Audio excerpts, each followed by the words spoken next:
Halløjsa. Det er den 10. oktober i dag, og ja, det er blevet lidt efterår, men stadig mildt efterår. I dag er vi ligesom med rundt lige for at få opsummeret lidt på sæsonen, der er gået, som en form for afrunding på den her sæson, hvor jeg lige vil fortælle lidt omkring vores høst og vores udbytte, og hvad status er lige pt. I marken, og hvilke forsøg vi har gang i, og hvad vi faktisk har gang i lige pt. I dag. Vi er faktisk ved at så lidt, selvom det er midt i oktober her. Men det er et lille forsøg, det er vi nødt til en gang imellem for at blive lidt klogere.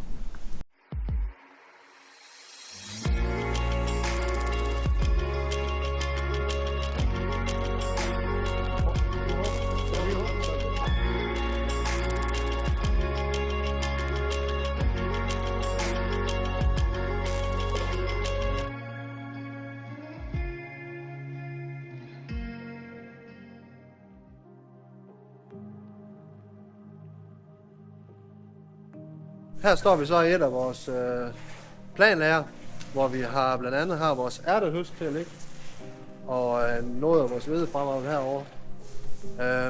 Høsten som helhed har egentlig været det, man kalder ret nem i år. Ret tidligt.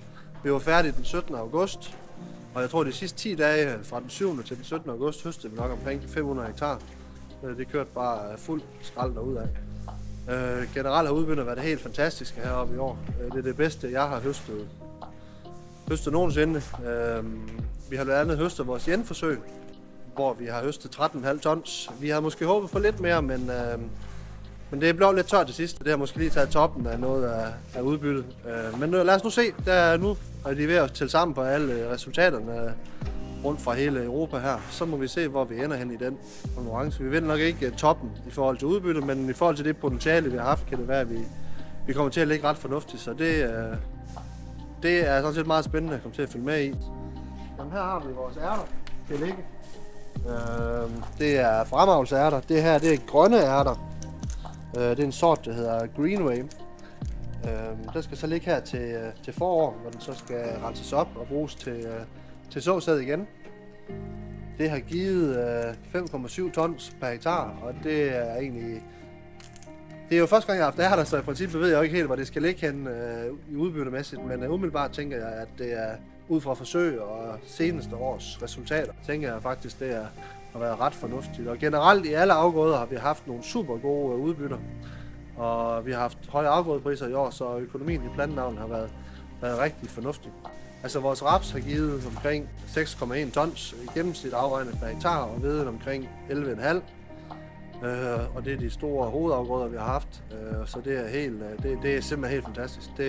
Det forventer jeg ikke, vi kommer til igen i næste år, så det nyder vi rigtig meget. Det har været sådan en dejlig og nem høst og tør høst. Også især i år, et år som i år, hvor energien er så dyr, hvor vi ikke har skulle bruge en masse varme og en masse energi på at tørre vores afgrøder ned.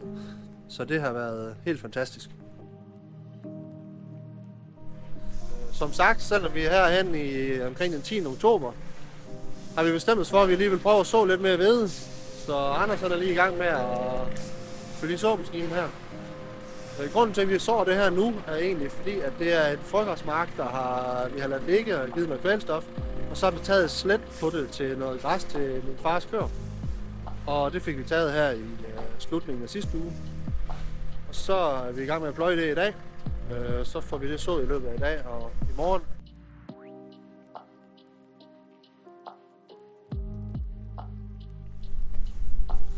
Ja, så er vi lige nede og kigge en tur her på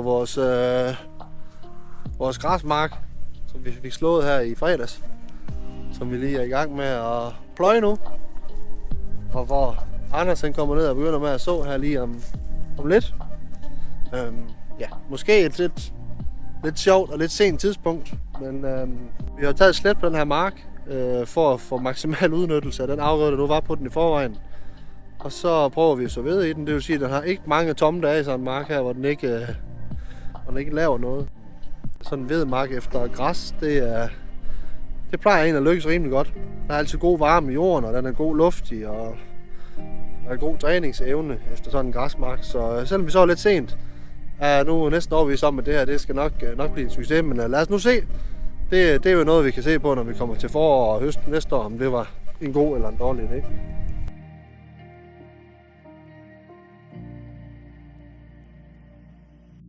Tusind tak for, I gad at følge med her på Hanghøj og i løbet af den sæson, som er gået. Og jeg håber, I synes, det har været spændende, det som vi har gået og foretaget os. Og det er sådan, at vi er altid åbne for henvendelser og så videre, hvis der er nogen, der har lyst til at komme ud og besøge os og se, hvad det er, vi går og laver, eller har bare lyst til at ringe og høre efter, hvad vi har gang i og hvad der foregår og så videre. Ellers så vil vi i hvert fald rigtig gerne have lov til at sige tusind tak for et spændende sæson.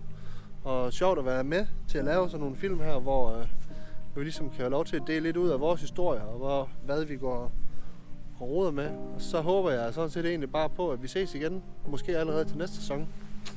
Ha' det godt!